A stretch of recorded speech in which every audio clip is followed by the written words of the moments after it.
This video is on Chinese religion, specifically Taoism and Confucianism. The reason that we're treating both of these religions together is because they're similar to one another and there are some very similar underlying principles or ideas. Both of them stem from a long Chinese religious tradition. And this religious tradition went through a number of phases.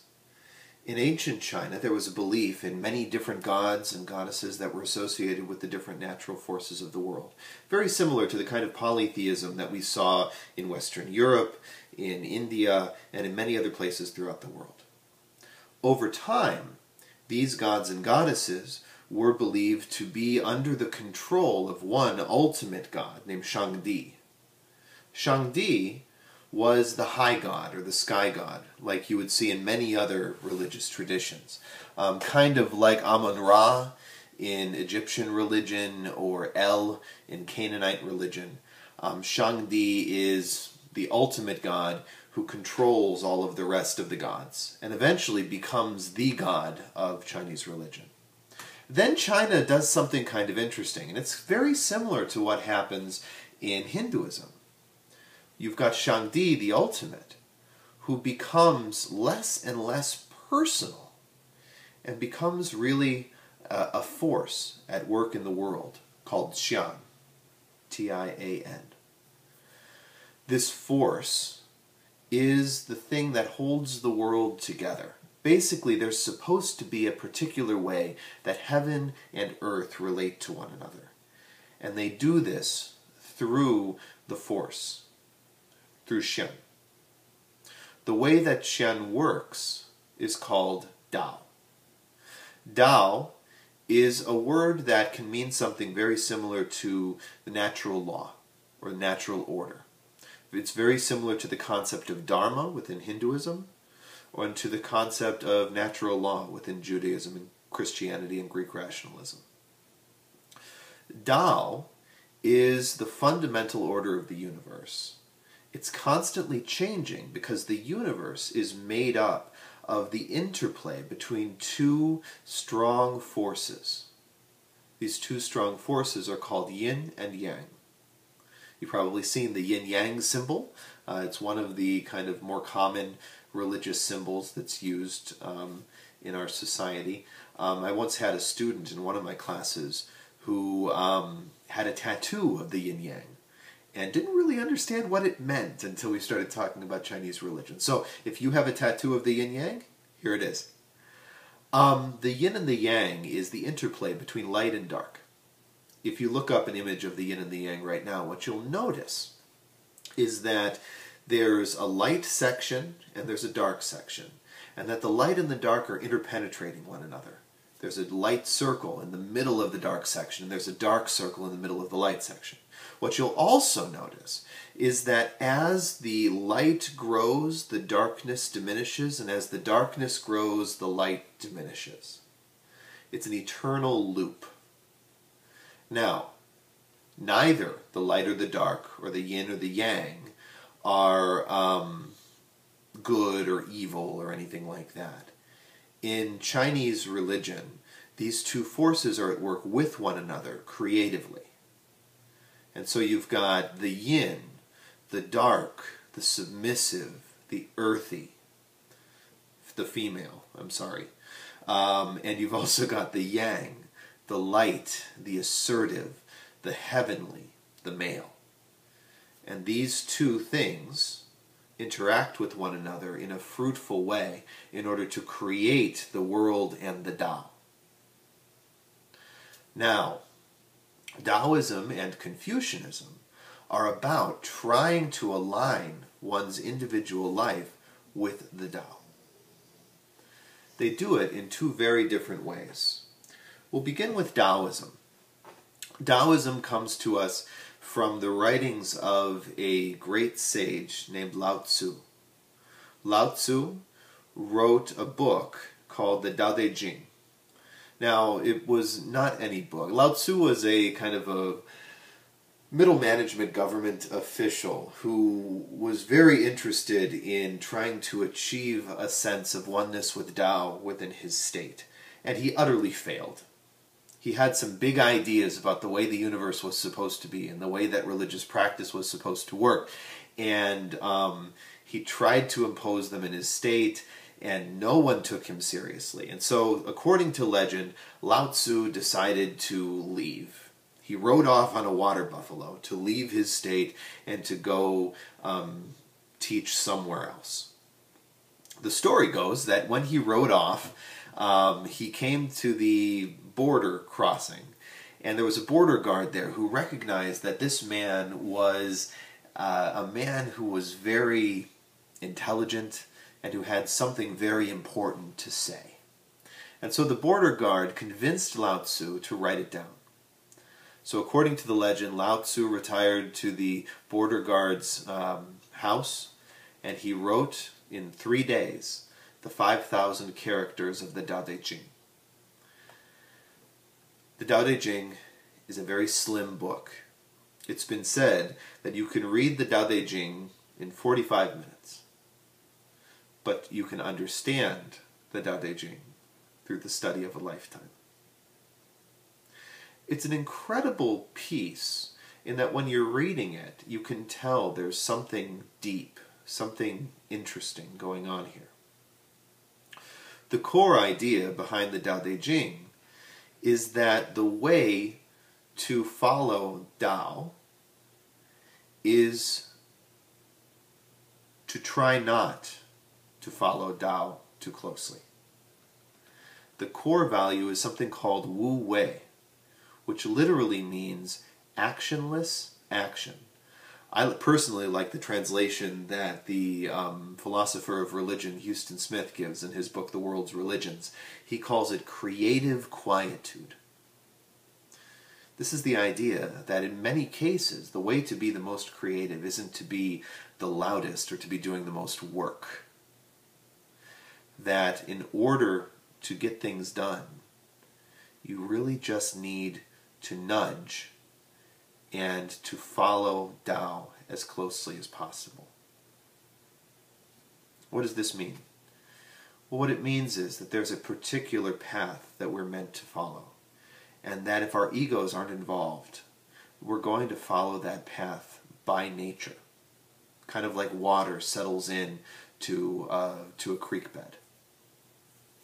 But if we try to follow Tao, if we exert the effort to follow Tao, then we'll end up not following it.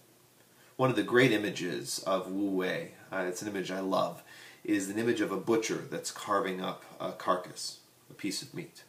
If you've ever carved a piece of meat, you understand that meat has particular separations, natural separations in the muscle tissue. And so if you're carving a piece of meat, it makes sense to run your knife along those natural separations. Lao Tzu says that when you're carving the meat, your blade will become dull if you hack through it. That you need to find those natural separations, those natural crevices, and use those to your advantage.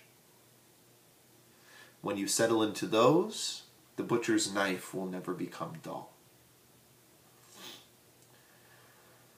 Lao Tzu believed that the way to follow Tao, the way to create a just state, was to do it by little nudges.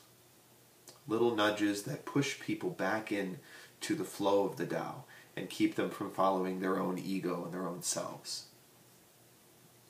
When you read the Tao Te Ching, and I suggest that you take it up, look at it a little bit, look for that idea of Wu Wei, it's creative quietude, that when you allow Tao to carry you, that's when you truly follow Tao. Confucianism couldn't be more different in its approach to Tao. Confucianism suggests that it's not about allowing Tao to carry you, it's about reordering your life so that your life is in accordance with Tao. If the fundamental value for Taoism is Wu Wei, the fundamental value within Confucianism is Li, or ritual. Now, Li originally referred to the rituals for ancestor veneration and worship within Chinese culture. Chinese culture has a long tradition of venerating the spirits of ancestors in order to maintain that kind of familial connection. Confucius systematized this. He believed that in order to be a good member of society, in order to be a good civil servant, you needed to understand the ancient rituals and rites. And so Confucius, in his state of Lu, compiled a series of these ancient rites, kind of like a book of etiquette. He compiled the Spring and Autumn Annals, which is the history of the state of Lu. He compiled a book on music and poetry and dance, and books on history and on proper celebration of the rituals. He felt that if people were educated in these things, if they acted with propriety, then they would follow Tao more closely. This can be kind of best laid out in the doctrine that Confucius has of the 5 great relationships. Confucius believed that in our lives there are 5 relationships that we are involved in, and that there are proper actions, proper ritual that must be associated with the relationships. These 5 relationships are the relationship between ruler and subject, the relationship between parent and child, between husband and wife, between elder sibling and younger sibling, and between friend and friend. And that if you follow the Li associated with that relationship, it will lead to fulfillment and ultimately following Tao. This means comporting yourself in those relationships in the proper way. That when you're in the presence of parents, you act as a child to them. Confucius talks about children going to the home of their parents and immediately when they enter into the room asking if there's anything that their mother and their father need, giving their mother and their father a bowl to wash their hands in, wash their face, giving them a cloak if their mother or their father is cold. Caring for parents is the duty of the child, according to Confucius. Obeying the ruler is the duty of the subject. But there's a converse too. The parents have a duty as well to provide for the children, and the ruler has a duty to provide for the welfare of the subject. When those duties are done well, then society flourishes. And so Confucius devoted his life to teaching these duties. He gathered to him a group of disciples that he taught the work of ethics and what they ought to do, how they ought to practice Li in their society. And his disciples carried this onward. Now, one of the big questions that arises in in later Confucian thought is the question of whether we as human beings are naturally going to follow Tao, or whether we as human beings will naturally break Tao, and that the state and the Li are there in order to bring us back.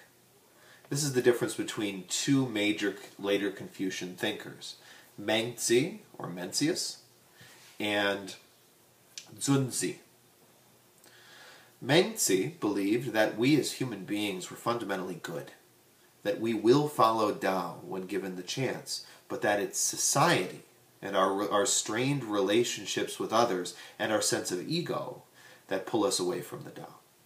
And so for Mencius, following Tao was about getting back to what it really meant to be a human being and practicing an innate virtue of goodness, which in Confucian philosophy is called Ren, that then causes us to follow Tao more closely. Zunzi believed that human beings were by their very nature evil, that we will, if given the chance, break the rules, that we will go off on our own and do only for ourselves. And so the Li was there to be kind of like a taskmaster, bringing us back to what we ought to be doing. And so these two different ways of looking at Li kind of inform later Chinese philosophy on how the Tao works. So we've got Taoism, we've got Confucianism. The major difference here is in the way that we approach the Tao. Do we approach the Tao by stopping our efforts to approach the Tao, as the Taoists suggest? Or do we approach the Tao by aligning our efforts with the Tao, as the Confucians suggest? That's the question. Thank you.